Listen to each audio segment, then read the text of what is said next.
Comment pouvons-nous savoir si nos prières sont égocentriques?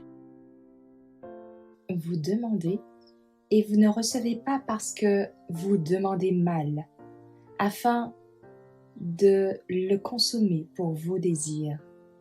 Jacques 4, verset 3. Prière de cœur fier et égoïste. Votre orgueil menace d'être votre ruine. Tes prières viennent de cœurs remplis d'orgueil et d'égoïsme.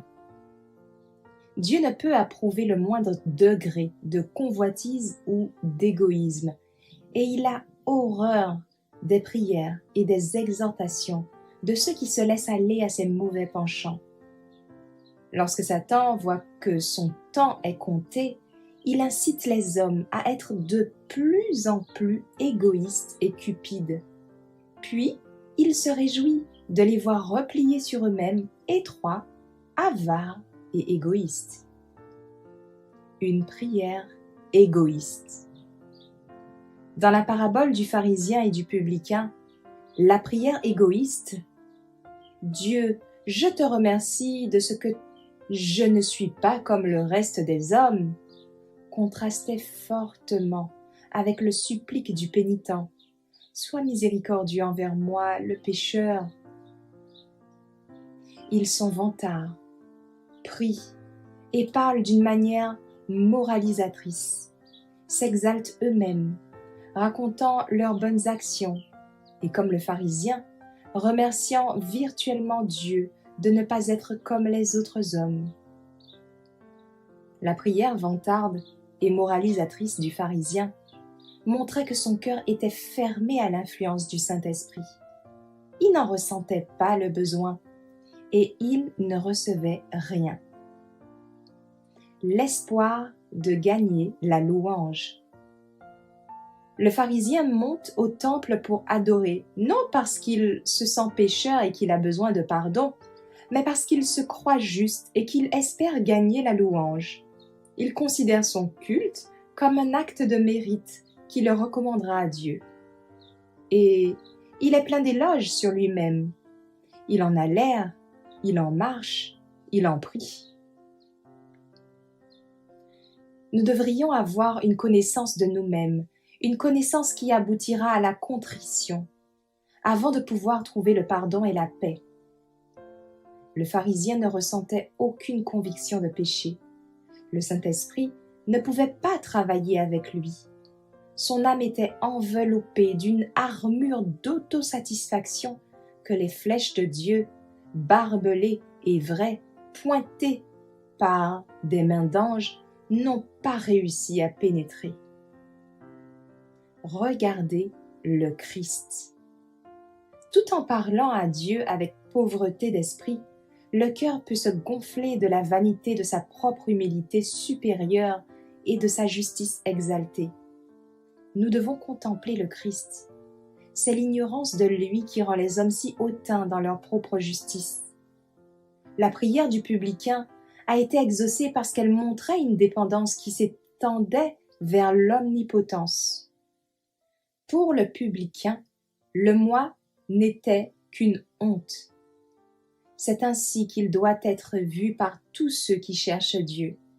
Par la foi qui renonce à toute confiance en soi, le suppliant, dans le besoin, doit s'en remettre à la puissance infinie.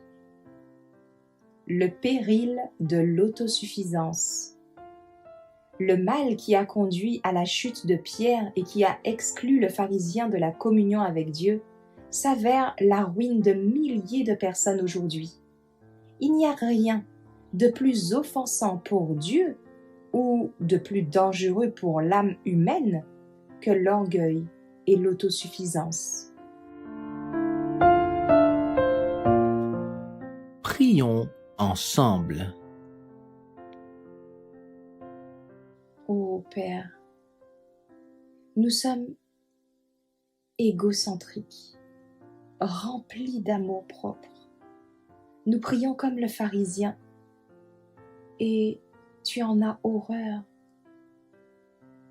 La convoitise, la vantardise et une attitude égoïste s'exalter soi-même et ses bonnes actions, dire aux autres quel merveilleux chrétien nous sommes.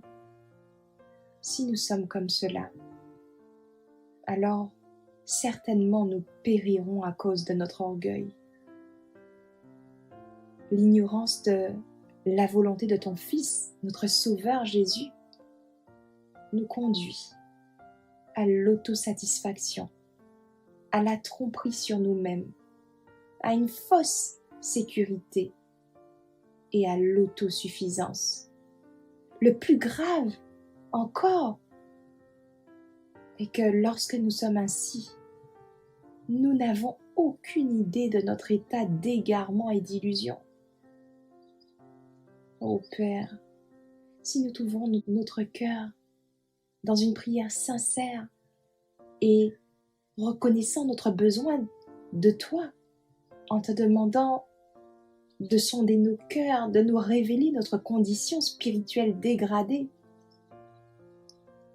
alors seulement nos terribles problèmes spirituels pourront être guéris. Nous avons besoin de toi, Père. Nous avons besoin de ton collier. Nous avons tous souffert ou souffrons encore de cette maladie autodestructrice appelée l'orgueil. Seigneur, prends pitié de nous. Prends pitié de nous, Père. Aide-nous à voir, aide-nous à nous voir tels que nous sommes vraiment. Donne-nous, Père, le temps de nous repentir. Aide-nous à développer l'humilité et l'esprit chrétien sous la direction de ton Esprit Saint. Au nom de Jésus, nous t'en prions. Amen.